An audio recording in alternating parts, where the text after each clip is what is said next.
Welcome to the Average Person's Podcast, where you hear on new market trends and gain insights on how you can improve your finances. Who do you think are the biggest losers due to these new restrictions? I think it's indoor playgrounds again. I'm a parent, so I've been to some of the indoor playgrounds. It's a place to bring kids and just chuck them there. And of course, with measures tightened, indoor playgrounds are all going to close again.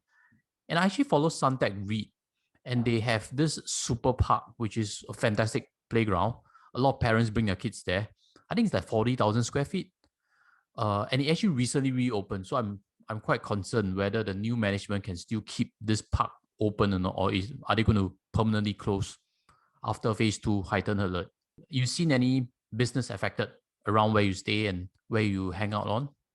What I've witnessed firsthand was many closures of shops and like maybe early closure. I've recently went to Gem and it was pretty empty, like how it used to be when it was the COVID season, You the mean circuit retail breaker shops season. or F&B shops that you seen closures, early closures? Retail shops. Okay, clothing. Yes, That's correct. what's on first floor Clothing. typically. Yes, correct. And like some of the eateries and like food stores were, I think they closed early or Hmm. I they think it's a were. good question. Who's actually worse off? Is F&B worse because they can still sell takeaways through GrabFood? Or is retail clothing worse? Because people, would they really go and buy online from these boutique stores? I'm not too sure also. Yeah, because you also cannot try on and like Mm, see your feet yes, online. yes. I Yes, actually correct. follow a few locally listed F&B companies like Japan Foods, Jumbo. They do, Japan Foods, of course, has your Ajisen ramen. Then Jumbo Food, they do higher end seafood and stuff. But the interesting part is share price has not actually came down for these two companies.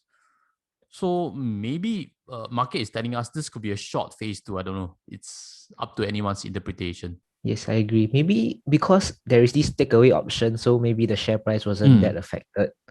Or maybe they Yeah. know the adapt already, how to sell, keep the revenue as per whether we have measures or not. So I think that's an interesting point. But REITs are definitely going to be affected because again, we are talking about stores closing, rental rebates, etc., etc. Last week's STI did quite badly, correct?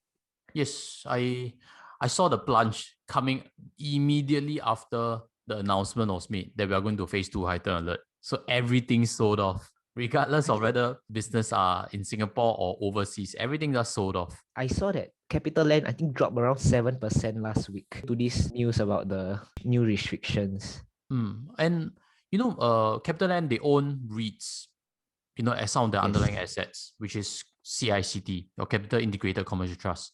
And CICT owns Bugis Plus, where there is cinemas. There's this cinema called Film Grade, and they are just newly Yes. opened there. I think they announced that they are closing because some rules that I've seen, coming out that people can still go cinemas, but with a lot of measures. I'm not too sure whether people are still going or not. What about for yourself? Yeah. You are you still going to visit and watch movies? I'm actually a action movie fans and a follower of the Fast and Furious series. I was quite disheartened that it got delayed due to these Hmm. new restriction measures. I think they will delay it. I mean, you play, then only got 50 people watch. You can't sell that Yeah. many tickets, right? Yes, correct, correct. Besides cinemas, REITs will also take a hit. Yes, correct. I think in a REIT, some of the anchor tenants are always food, which may or may not suffer, retail, which probably will suffer. Then many good malls have cinema, so cinema again is going to suffer. Entertainment, arcade and stuff. Suntec has an arcade over there. So I think all in all, REITs might still see a bit of negative sentiment, especially when all the revenue is based in Singapore. Unless you're buying like Mapletree, Commercial North Asia, then your assets are overseas. What about Maple Tree Commercial? You have been quite a fan of Maple Tree Commercial, right? Yes, they own Vivo City. Vivo City is like the biggest mall. And Mapletree Commercial has actually mentioned they are going to support tenants, maybe again with possible rental rebates or stuff like that. So again, landlord is going to take the hit, which means shareholder is going to take the hit.